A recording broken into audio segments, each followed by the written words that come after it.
Hello friends and welcome back to my channel the hidden treasure. तो आज हम बात करेंगे फेसबुक के मेटा का जुकरबर्ग यानी कि मार्क जुकरबर्ग के बारे में।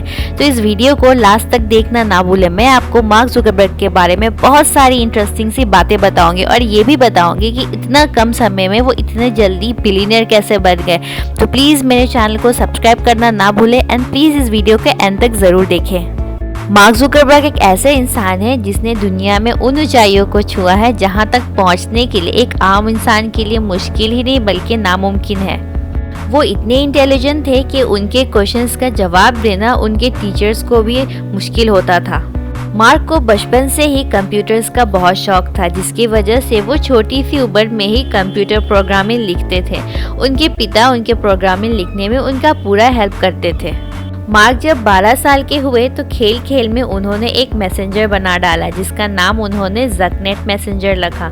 जकनेट मैसेंजर का इस्तेमाल वो अपने फादर के क्लिनिक से अपने रूम तक के कांटेक्ट के लिए रखते थे। उसके बाद जब वो बड़े हुए तो उन्होंने हार्वर्ड यूनिवर्सिटी में एडमिशन ले लिया। वो इतने स्मार्ट और इंटेलिजेंट थे कि लोग उन्हें प्रोग्रामिंग एक्सपर्ट कहकर बुलाते थे। उनके कॉलेज में एक बुक हुआ करती थी जिसका नाम था फेसबुक। उस फेसबुक में उस कॉलेज के सारे बॉयज़ और गर्ल्स के डिटेल्स विद फ़ोटो मौजूद हुआ करते थे। उस फेसबुक बुक से उन्हें आइडिया आया एक प्रोग्राम बनाने का और उसका नाम उन्होंने फेस मास्क रखा। फेस मास्क प्रोग्राम में एक लड़के और लड़की की पिक्चर हुआ करती थी और उन दोनों में कंपैरिजन करते थे कि उन दोनों में सबसे हॉट कौन है। इस ऐप की सबसे इंटरेस्टिंग बात ये थी कि बॉयज़ और गर्ल्स की डिटेल्स निकालने के लिए उन्होंने अपना यूनिवर्सिटी का वेबसाइट हैक कर लिया था, जो कि काफ़ी स्ट्रॉन्ग वेबसाइट माना जाता था। ये फेस मास्क ऐप स्टूडेंट्स के अमंग बहुत हिट रहा, लेकिन बाद में उन्हें ये फेस मास्क ऐप को बंद करना पड़ा क्योंकि कुछ कॉलेज की लड़कियों ने ऑब्जेक्शन किया कि बिना उनके इजाज़त के उनकी इन्फॉर्मेशन यूज़ हो रही है, और जिसके वजह से यूनिवर्सिटी की अथॉरिटी ने उन्हें काफ़ी खरी खोटी सुनाए और इसके वजह से उन्हें अपना ये फेस मास्क ऐप को बंद करना पड़ा। साल 2004 में उन्होंने एक वेबसाइट बनाई जिसका नाम था द फेसबुक, और ये कॉलेज कैंपस में काफ़ी फेमस हो गया। सिर्फ उनके अपने कॉलेज में नहीं बल्कि अदर यूनिवर्सिटीज़ में भी ये वेबसाइट काफ़ी फेमस हुआ।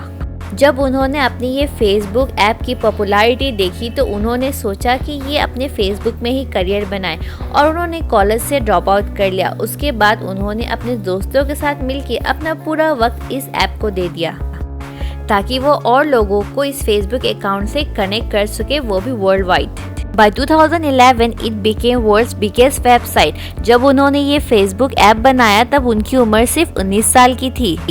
At present, he is the youngest billionaire. In 2016, his net worth was estimated worth $48.9 billion.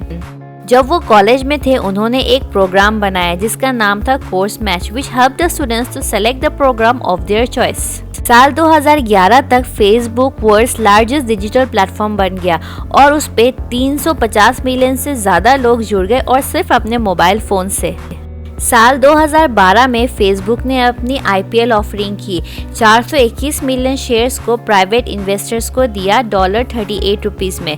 This set the value of whole company to $104 billion और इससे फेसबुक ने biggest business going public till date बना दिया। Almost हर आदमी जो एक page खरीदता है वो उसकी वैल्यू 16 बिलियन तक मार्केट में पहुंचा दिया। लेकिन इस IPL ऑफरिंग से मार्क जुकरबर्ग को कुछ खास फायदा नहीं हुआ क्योंकि एक हफ्ते के अंदर ही फेसबुक के प्राइस $38 से गिर के $27 पे आ गया और उससे ज़्यादा गिर के वो $19 पे पहुंच गए। उनके अगेंस्ट लॉ सूट फाइल किया गया, लेकिन उसके बाद ही फेसबुक ने अपनी रिकवरी कर ली फ्रॉम 29 to 41। उनके पास बहुत ऑफर्स आए इस साइट को बेचने के लिए, लेकिन उन्होंने इस सारे ऑफर्स को ठुकरा दिए। उनके पास अपने फेसबुक चैनल पे एड्स रन करने के भी ऑफर आए, इसे भी उन्होंने मना कर दिया, और जिसकी वजह से वो आज सबसे इन्फ्लुएंशियल और पावरफुल फिगर्स में गिने जाते हैं। बात करें उनके कुछ सक्सेसफुल हैबिट्स के तो उन्होंने कहा कि सबसे पहले वो अपने बेड से उठ के अपना मोबाइल फ़ोन चेक करते हैं और day to day business updated रहते हैं और उसके बाद ही वो कुछ एक्सरसाइजेस करते हैं। इतने अमीर होने के बाद भी हम सब ये सोचते होंगे कि उनके वार्डरोब और उनके घर में तो चीज़ों और कपड़ों की लाइन लगी होगी, बट ऐसा बिल्कुल नहीं है। मार्क जुकरबर्ग एक ही टी शर्ट को डेली पहनते हैं क्योंकि उनका कहना है कि मैं सिलेक्शन में अपना टाइम वेस्ट नहीं करता, इसलिए मैं एक ही चीज़ रखता हूँ और डेली उसे पहन के मैं अपने ऑफिस जाता हूँ। उनकी वाइफ प्रिसिला चैन एक चाइनीज एथनिसिटी के हैं और वो एक डॉक्टर हैं। उनकी 2 बेटियां भी हैं। मिलियनर होने के बाद भी वो पूरा टाइम निकालते हैं अपनी फैमिली और अपने बच्चों के लिए। उनका कहना है कि वो डेली रात को अपने बेटियों के साथ बात करते हैं और तभी सोते हैं। उनका सोने का टाइमिंग भी उन्होंने 10-10 बजे तक सेट करके रखा है क्योंकि उनके बच्चे देर तक जागे वो उन्हें पसंद नहीं है, इसलिए उनकी वजह से वो अपना शेड्यूल भी एट नाइट 10 तक ही रखते हैं। वो अपना काम घर पर लेकर नहीं आते हैं और वो अपने बच्चों को उतना ही चीज़ देते हैं जितना उनकी रिक्वायरमेंट है।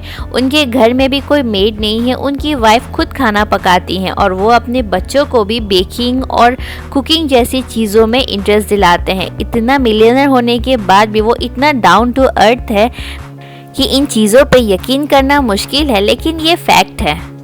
रिसेंटली ऑन नवंबर 2021 में फेसबुक ने अपना नेम चेंज करके मेटावर्स कर दिया, इन शॉर्ट मेटा, जिसका मतलब है आफ्टर एंड बियॉन्ड। अगर सरल लैंग्वेज में कहा जाए तो ये फेसबुक को सिर्फ कनेक्टिंग माध्यम नहीं बल्कि और भी बियॉन्ड पॉसिबल कनेक्शंस करना चाहता है, यानी कि फेसबुक को एज ए बिजनेस और बहुत कुछ ये फ्यूचर में रिप्रेजेंट कर सकते हैं, जिसके लिए उन्होंने फेसबुक का नाम चेंज करके मेटा कर दिया। मतलब बहुत कुछ आगे बिल्ड होने वाला है फेसबुक में, क्योंकि रिसेंटली फेसबुक बहुत सारे स्कैंडल से गुजर चुका है जिसकी वजह से उन्हें काफ़ी नुकसान भी हुआ है।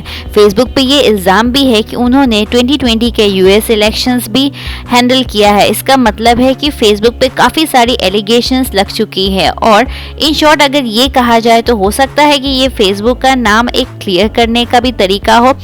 वाइस वर्सा जो भी होगा हमें फ्यूचर में पता चल ही जाएगा।